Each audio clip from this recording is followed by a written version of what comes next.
देखिए, सबसे पहले तो एनडीए का सहयोगी होने के नाते मैं हमारे प्रधानमंत्री आदरणीय नरेंद्र मोदी जी का, माननीय वित्त मंत्री जी का विशेष तौर पर धन्यवाद करूंगा कि जिस विकसित देश को बनाने की सोच के साथ हम लोग आगे बढ़ने का हम लोग प्रयास कर रहे हैं, उसको मजबूती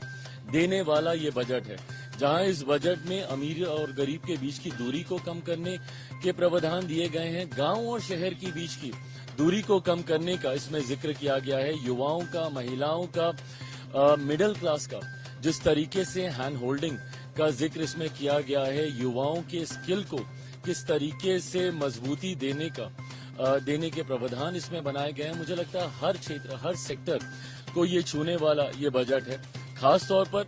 मेरे लिए, जिस मंत्रालय से मैं आता हूं, मेरे लिए ये एक ज्यादा खुशी की बात है कि निफ्टेम का एक लंबे समय से हम लोगों की मांग रही थी। अभी सिर्फ निफ्टेम के 2 ही इंस्टीट्यूट थे, हम लोग लंबे समय से चाहते थे कि निफ्टेम जिस तरीके से युवाओं को प्रोत्साहित करने का, उनको बढ़ावा देने का कार्य कर रहा है, मांग थी हम लोग की लंबे समय से। बिहार में अब एक और निफ्टेम खुलने जा रहा है, ये हम लोग के लिए खुशी की बात है। और साथ ही में मखाना, जो कि पुनः फूड प्रोसेसिंग में ही आता है और उसका सबसे ज्यादा उत्पादन बिहार में होता है, उसका मखाना बोर्ड बनाने का जो जिक्र किया गया है, उसके लिए भी मैं बिहारियों की तरफ से माननीय वित्त मंत्री जी का विशेष तौर पर मैं धन्यवाद कहूंगा। जिस तरीके से बिहार में इंफ्रास्ट्रक्चर डेवलपमेंट का जिक्र किया गया, एयरपोर्ट्स,